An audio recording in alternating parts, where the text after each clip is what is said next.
Hello, and welcome to Cookie and Screens. In this first video, I'd like to cover the Onryo's power for those people who are new to Sadako, who might not fully understand what everything does and how she works, or for those of you thinking about getting her and wanting to know what they're in for, as well as letting you know what to expect on this channel going forwards.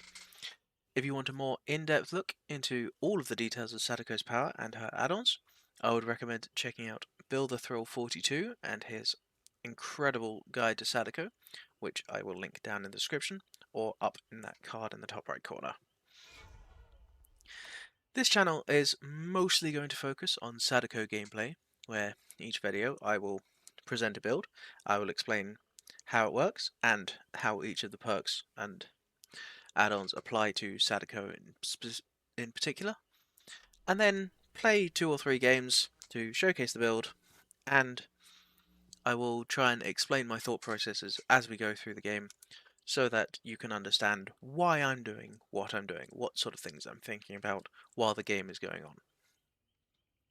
on. We will also play some other killers too. I don't only play Sadako, although she is my main, and I have some fun and unusual builds for other killers that I think some of you may enjoy.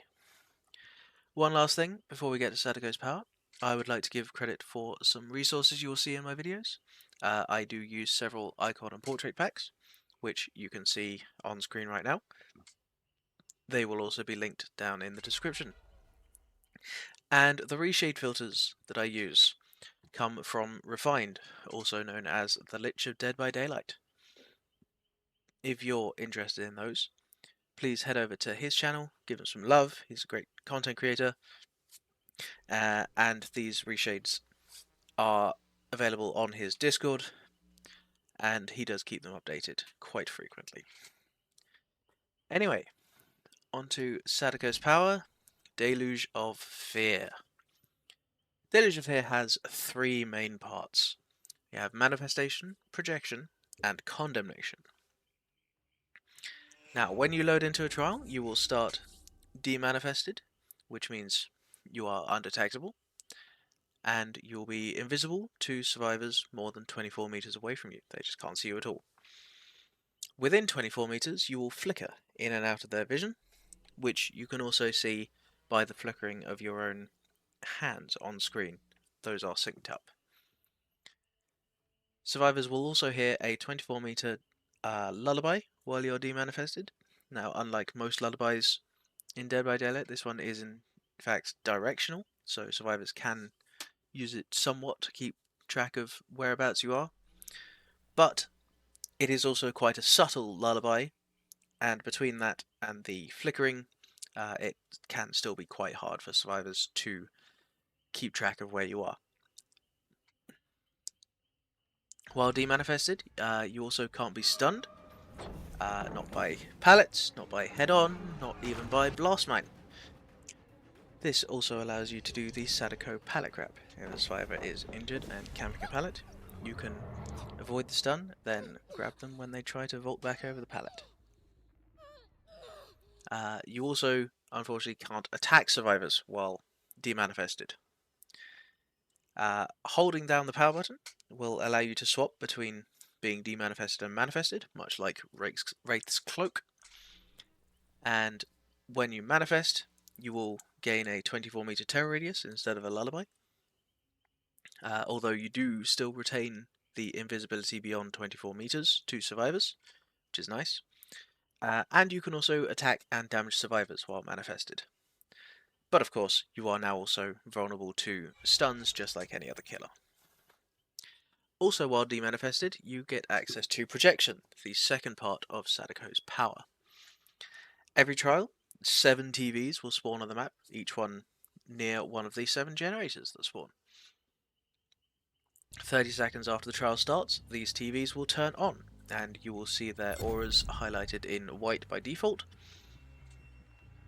And while you're demanifested, you can look at these TVs. You'll see a little arrow appear above it, and by pressing your secondary power button, you will project to that TV, which means you teleport, you will crawl out of the TV. This will automatically manifest you, which means you can hit survivors straight out of coming a TV. You also get a speed boost coming out of the TV, And the nice thing about this speed boost is while it is only for 2 seconds, it is not counted as a haste, which means it is not affected by diminishing returns. Projecting also applies condemnation, which is the third and final part of Sadako's power. Condemnation is Sadako's unique status effect that she can apply to survivors. So whenever you project to a TV, all survivors within 16 meters of both that TV and all other powered TVs on the map will gain a stack of condemnation.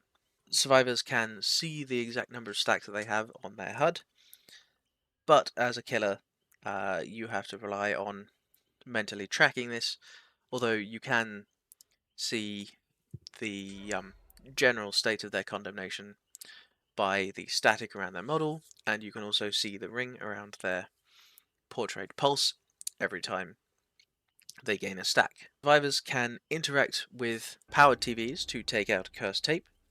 This will turn the TV off for 70 seconds, and the TV furthest away from where they just pulled a tape out will become highlighted to them. And when they make their way across the map, and they deposit their tape in that TV, 3 stacks of condemnation will be removed. It's important to note that while carrying one of these tapes, survivors can't use any of their survivor items, so no flashlights, no medkits, no toolboxes, and they can turn off other TVs other than their target TV, which will also turn them off for 70 seconds, but when they do so, they will gain another stack of condemn each time they do so. When you hook a survivor, if they have any stacks of condemnation, up to 3 of them will be locked in. If you hook a survivor who is carrying a tape, that tape will also be destroyed, which means that if they need to cleanse any condemnation after getting unhooked, they will need to go and find another tape. Now, why do we care about condemnation? Well, survivors can have up to 7 stacks of condemnation. Once a survivor hits 7 stacks, their ring around their portrait will turn red, and you will gain Killer Instinct on them for 6 seconds. And while a survivor has 7 stacks of condemnation, once you down them, you can kill them. You can just straight up do a Mori. It doesn't matter how many hook stages they have, they can just die.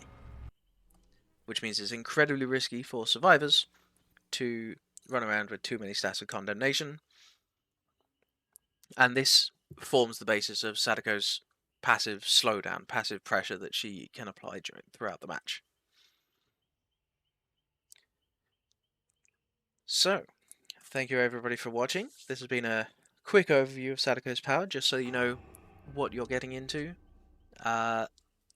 learning this killer. I hope this has helped you understand what you can expect going forwards.